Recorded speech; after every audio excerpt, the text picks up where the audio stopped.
This is a bit of a strange one even by my standards, but I want to show you how you can use a crystal pendulum. This is an actual pendulum, but you could just as easily use a necklace, a pendant.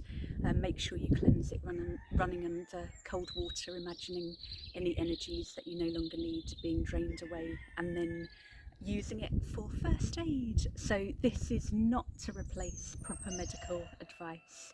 Always see a doctor. This is very much about complementary therapy rather than alternative.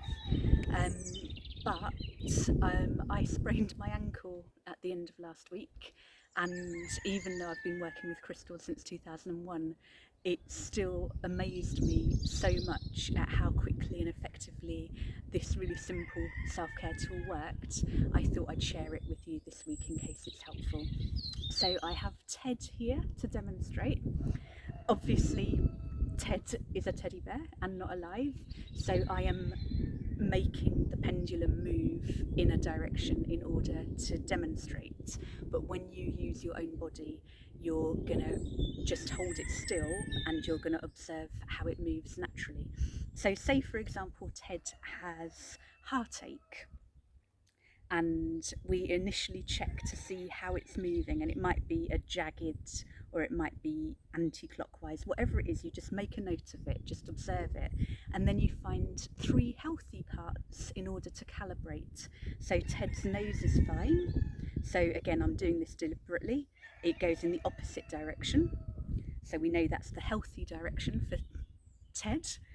And then we'll go with the foot, and again healthy direction. And the paw, again I'm doing it deliberately, healthy direction.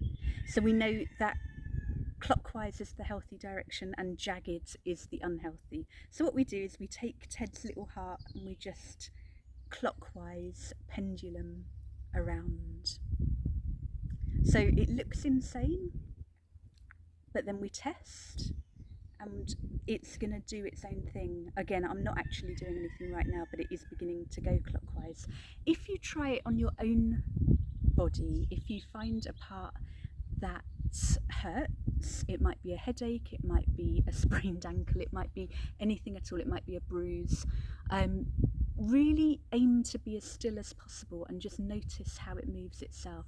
And then once you have that healthy direction, having tested, you make it do the catalyst for the body's natural healing capabilities. You're just reminding it. So there's more in the blog, and let me know if you have any questions.